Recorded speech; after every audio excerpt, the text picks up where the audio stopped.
اعوذ باللہ من الشیطان الرجیم بسم اللہ الرحمن الرحیم۔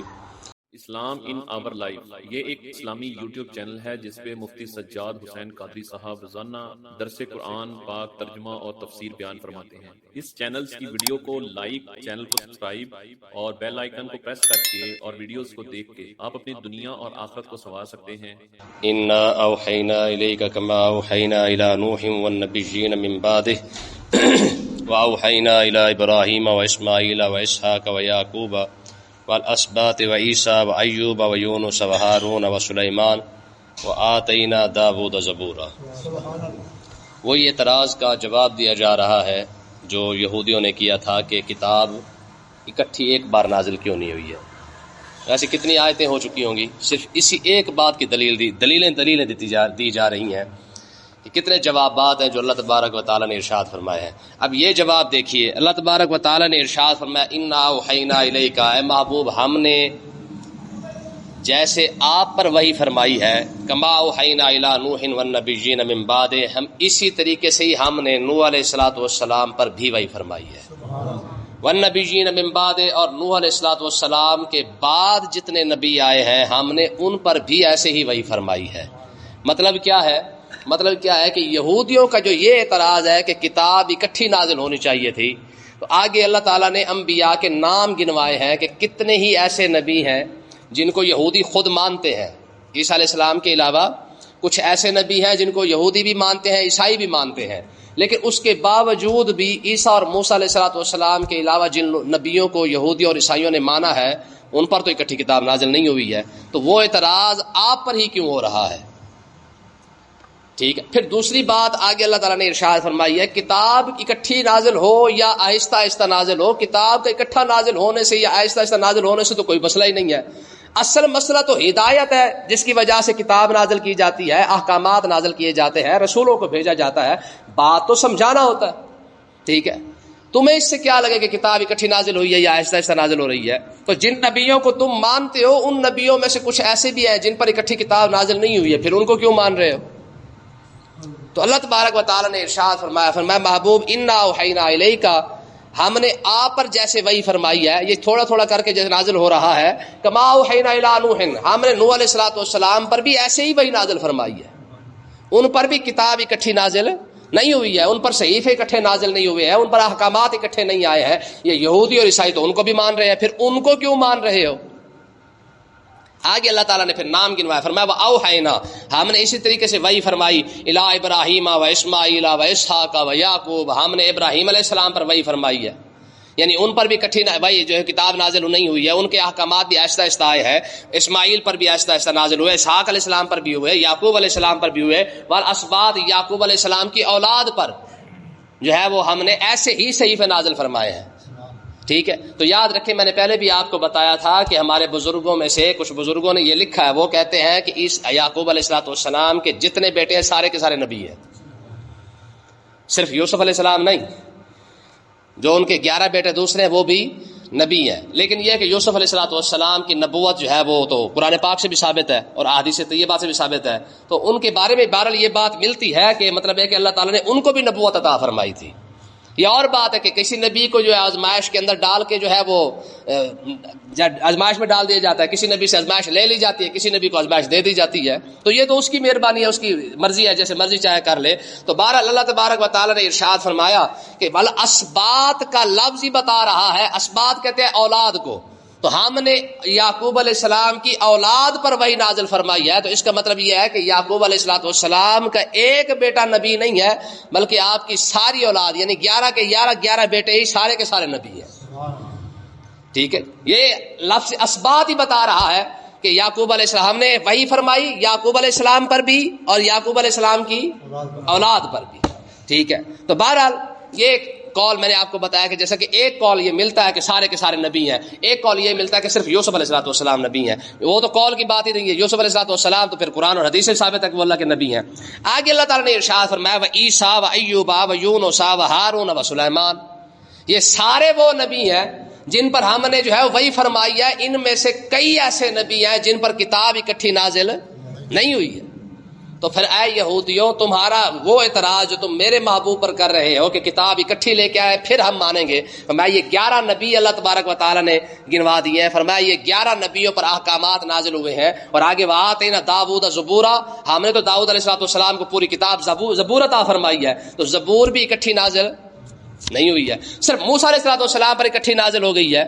تو اس کا مطلب یہ تھوڑی ہے کہ اگر موسیٰ علیہ السلام پر اکٹھی نازل ہوئی تو وہ سچے نبی، اور باقی کسی کو جو ہے وہ ایسا ایسا ملا تو وہ کیسا بے وقوفانہ اور احمقانہ سوال ہے، ان کا اعتراض ہے، یہ سوال کا کوئی تک ہی نہیں بنتا ہے۔ تو اللہ تبارک و تعالیٰ نے ارشاد فرمایا یہ 11 انبیاء ہے اور بڑے چوٹی کے انبیاء ہیں جن کا نام رب نے بار بار نام لیا۔ ابراہیم علیہ السلام ساری دنیا مانتی ہے، ابراہیم علیہ السلام کو تو مقام ہی اللہ تعالیٰ نے ایسا عطا فرمایا ہے، یہودی ہو عیسائی ہو مسلمان ہو جو بھی مرضی ہے، یعنی جو اہل کتاب ہے سارے کے سارے ابراہیم علیہ السلام کو مانتے ہیں۔ تو ابراہیم علیہ السلام پر اعتراض کیوں نہیں ہے؟ اسماعیل علیہ السلام پر اعتراض کیوں نہیں ہے؟ اسحاق علیہ السلام پر، یعقوب علیہ السلام پر اعتراض کیوں نہیں ہے؟ ٹھیک ہے، تو اللہ تبارک و تعالیٰ نے ارشاد فرمایا، آگے دیکھیں جی، فرمایا وَرُسُلًا قَدْ قَصَصْنَاهُمْ عَلَيْكَ مِنْ قَبْلُ، اے محبوب کچھ رسول تو ایسے ہیں جن کا ہم نے آپ کے سامنے ذکر کر دیا ہے، وَرُسُلًا قَدْ لَمْ نَقْصُصْهُمْ عَلَيْكَ، اور کچھ رسول تو ایسے ہیں جن کا ہم نے آپ کے سامنے ذکر نہیں کیا ہے۔ اب کتنے نبیوں کا ذکر ہوا ہے؟ 11 کا، ٹھیک ہے، تو باقی جو 1,23,000 اور 900 پتہ کتنے بنتے ہیں؟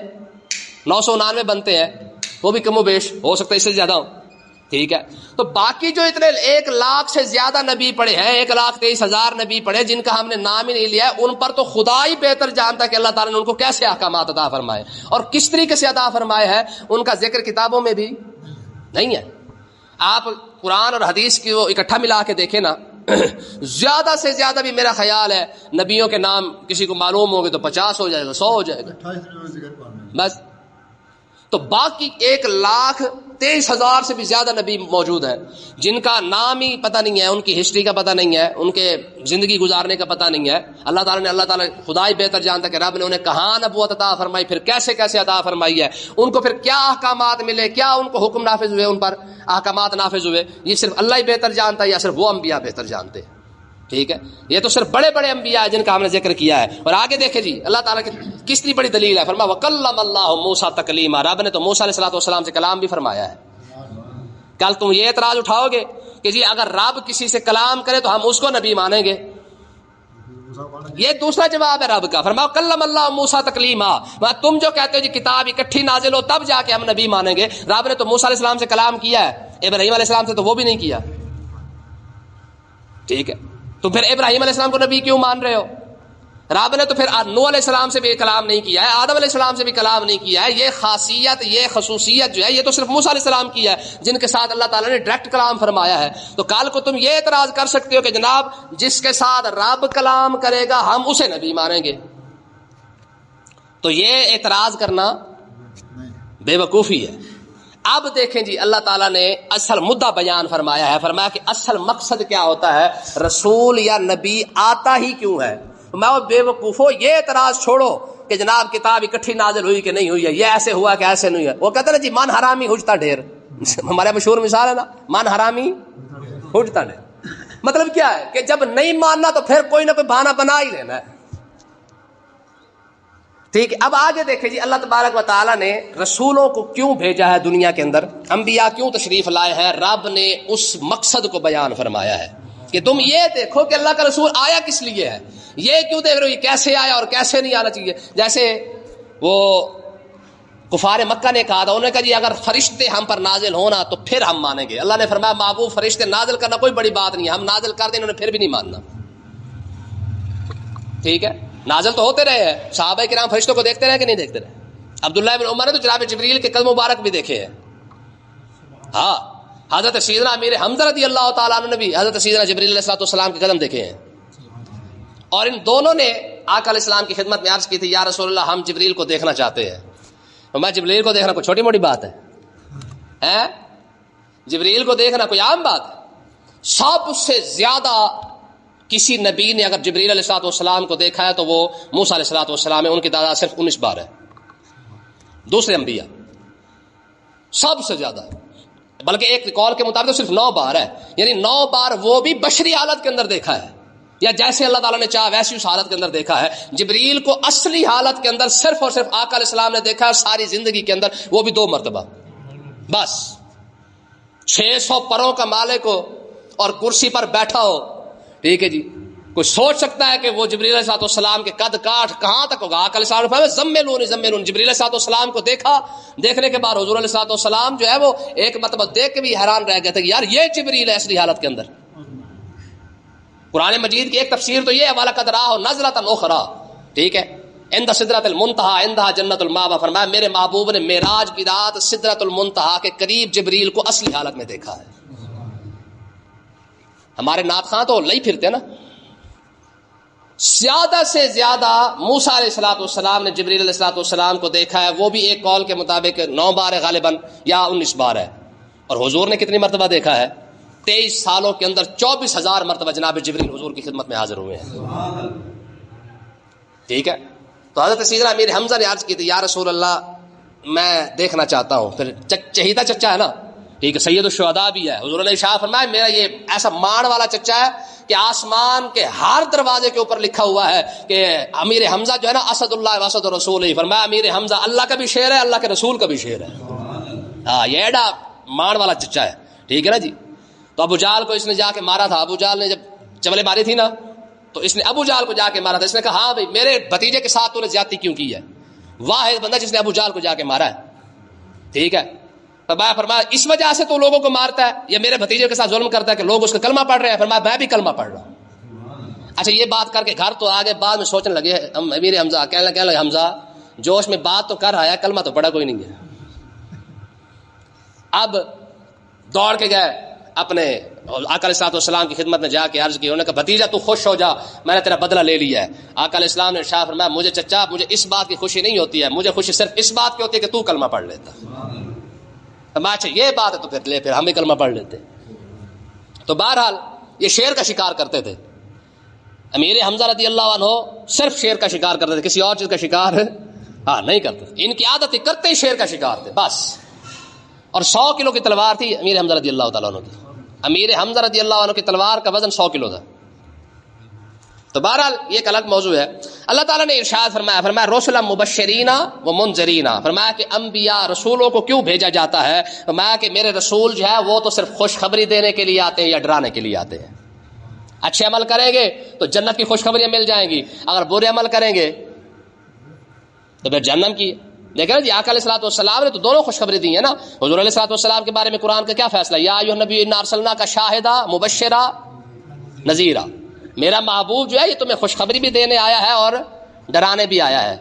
اور ہم اگر خوشخبری سناتے رہے تو مولوی کی تقریر چنگی لگتی رہتی ہے, تو مولوی تھوڑا سا ڈر کی بات کر لے تو سانو لے گئے بھائی, ٹھیک ہے نا جی. ہاں ہماری قوم صرف حلوے پہ کڑی ہے. تو مقصد کیا ہے کہ نبی جو ہے نا, نبی کی خصوصیت یہی ہے کہ نبی خوشخبری بھی سناتا ہے اور ڈر بھی. ہاں حضور علیہ السلام نے جیسے جنت کے بارے میں بتایا ہے کھول کھول کر, ویسے جہنم کے بارے میں بتایا ہے. معراج کی رات کے بارے میں کیا مشہور ہے کہ آقا علیہ السلام نے جیسے جنت کے بارے میں بتایا نا کہ جنت کے اندر یہ چیزیں ہیں, یہ چیزیں ہیں, یہ چیزیں ہیں, یہ چیزیں ہیں, بتایا نا سارا. تو جہنم کے بارے میں نہیں بتایا. جہنم کے بارے میں بتایا کہ میں جہنم کے اندر گیا تو میں نے ایسے دیکھا, ایسے دیکھا, ایسے دیکھا, ایسے دیکھا. تو اللہ تبارک و تعالی نے خود اپنے بارے میں فرمایا قل انما انا منذر وما من الہ الا اللہ الواحد القہار. فرمایا محبوب آپ انہیں فرما دے رب تمہیں خود ڈراتا ہے کہ میری جہنم سے بچ جاؤ. کیوں جی؟ تو اللہ تعالیٰ نے ارشاد فرمایا ہمارے رسول جو ہے وہ کیا آتے ہیں؟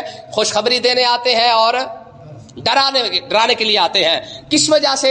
لِأَلَّا يَكُونَ لِلنَّاسِ عَلَى اللَّهِ حُجَّةٌ بَعْدَ الرَّسُولِ. یہ لفظ ہے یاد کرنے والے, ٹھیک ہے, یہ لوگوں کو سنانے والے ہیں. نبی کس لیے آتا ہے؟ فرمایا کہ لِأَلَّا يَكُونَ لِلنَّاسِ, تاکہ کل قیامت والے دن اللہ تبارک و تعالیٰ کی بارگاہ اقدس میں کوئی بھی شخص کھڑا ہو کر رسولوں کے بعد, خوشخبری دینے کے بعد, ڈرانے کے بعد, کوئی شخص کھڑا ہو کر رب کے سامنے کوئی دلیل نہ بنا سکے کہ مالک مجھے جہنم میں کیوں ڈالا جا رہا ہے. کل سمجھ آئی کوئی نہیں آئی؟ میں کل قیامت کے دن کوئی بندہ کھڑا ہو کہ یہ نہ کہے کہ مالک مجھے تو بے قصور جہنم میں ڈالا جا رہا ہے. اگر تیرے بارے میں بتایا جاتا تو میں تجھ پر ایمان نہ لاتا. میں عمل نہ کر لیتا، لیکن مجھے بتانے والا ہی کوئی نہیں تھا، میں تو پیدا ہوا، پیدا ہونے کے بعد مر گیا، مجھے کسی نے بتایا ہی کوئی نہیں تھا، تو فلہذا اب مجھے جہنم میں جو ڈالا جا رہا ہے وہ بے قصور ڈالا جا رہا ہے۔ تو اللہ تبارک و تعالیٰ نے ارشاد فرمایا تھا کہ قیامت والے دن کوئی بندہ کھڑا ہو کے دلیل نہ بنا سکے کہ مجھے جہنم میں کیوں ڈالا جا رہا ہے۔ ہم نے قرآن بھی دے دیے، ہم نے نبی بھی دے دیا ہے، اب اگر کوئی بندہ فائدہ نہیں اٹھاتا ہے تو وہ جہنم میں جا رہا ہے، تو وہ اپنے قصور کی وجہ سے جا رہا ہے۔ بتائیں آج جو بندہ ساری زندگی قرآن اٹھا کے نہیں دیکھتا ہے، قیامت والے دن وہ کیسے کہے گا جی مالک مجھے چھوڑ دے؟ اس دن رب فرما دے، فرمایا ہاں میں نے دیا تھا نا قرآن۔ آج کہتے ہیں لوگ کہتے ہیں ہمارے پاس ٹائم نہیں ہے، ٹھیک ہے جی، اور جی چھوڑو جی خیر ہے، دنیا داری بھی تو رکھنی ہے نا، کام بھی کرنا ہے، روزی بھی کمانی ہے، سارا کچھ کرنا ہے۔ قیامت والے دن رب یہ بہانے جو ہے جب رب کے سامنے رکھیں گے نا، تو اللہ تبارک و تعالیٰ یقین کرے ان کے سامنے دلیلیں رکھے گا۔ ہاں تیرے پاس روزی کا ٹائم تھا، میرے قرآن کے لیے ٹائم نہیں تھا، فلم دیکھنے کے لیے ٹائم تھا، میرے قرآن کے لیے ٹائم نہیں تھا، ہوٹل پہ بیٹھنے کا ٹائم تھا، میرے دین کو سیکھنے کا ٹائم نہیں تھا۔ ہوگا یہ سارا کچھ۔ ایک بندہ اللہ کی بارگاہ میں بیمار عرض کرے گا، پروردگار میں تو بیمار تھا اس وجہ سے تیری عبادت نہیں کر سکا۔ رب حضرت سیدنا ایوب علیہ السلام کو کھڑا کر دے گا، فرمایا میرے ایوب سے زیادہ بیمار تھا۔ کیوں جی؟ رب باقاعدہ دلیلیں دے گا، ایسی بات نہیں ہے۔ رب ایوب علیہ السلام کو سامنے کھڑا کر دے گا، جو روزے سے بھاگتے ہیں، ارماز سے بھاگتے ہیں، یا حج زکات سے بھاگتے ہیں، عبادت سے بھاگتے ہیں کہ مالک ساڈے کول ہوندا نہیں جی، ساڈا تو دماغ نہیں کام کرتا، ساڈا تو سر درد کرتا ہے، ٹھیک ہے جی۔ میں کئی دفعہ کہتا ہوں نا یار، یہ بابے کہتے ہیں بہانا بناتے نا بابے جی، ہن ساری عمر کوئی نہیں ہے، سارے بڈھے ہو گئے، اینوں تسی 2 لاکھ روپے دے کے جنرل سٹور تے بٹھا دو، سارے بسکٹ دے ریٹ بھی یاد ہون گے، چھولیاں دے ریٹ بھی یاد ہون گے، ٹافیاں دے ریٹ بھی یاد ہون گے، اوتھے دماغ کی میں کم کر جاندا ہے۔ بابوں کا دماغ چل رہا ہے نا دکان پہ، سارے بسکٹ کا ریٹ یاد ہو سکتا ہے، کلمہ نہیں یاد ہو سکتا، ٹافیوں کا ریٹ یاد ہے، کلمے کا یاد ہے، کلمہ نہیں یاد ہو سکتا ہے، چینی گھی پتی سارا کچھ ریٹ یاد ہو سکتا ہے، صرف کلمہ تجھے یاد نہیں ہو سکتا، دماغ اتنے آ کے خراب ہو جاتا ہے۔ تو رب کے سامنے کوئی بہانہ، ایک بندہ آ کے عرض کرے گا پروردگار میرے بچے زیادہ تھے، میں کمانے کے لیے جاتا تھا، اللہ تبارک و تعالی حضرت سیدنا سلیمان اور داؤد علیہ السلام کو سامنے کھڑا کرے گا، ہاں بتا میرے داؤد سے زیادہ بچے تھے تیرے، سلیمان علیہ السلام سے زیادہ بیویاں تیری، کتنی بیویاں؟ 1000 بیوی ہے سلیمان علیہ السلام کی، 1000 بیوی ہے۔ تو اللہ تبارک و تعالیٰ فرمائے گا، اللہ تعالیٰ فرمائے گا بتا نا تیرے بچے تیری بیویاں میرے داؤد اور میرے سلیمان سے زیادہ ہیں؟ تو اللہ تبارک و تعالیٰ نے ارشاد فرمایا وَقَانَ اللَّهُ عَزِيزًا حَكِيمًا، رب غالب بھی ہے اور حکمت والا بھی ہے۔ اللہ تعالیٰ سمجھنے کی توفیق عطا فرمائے۔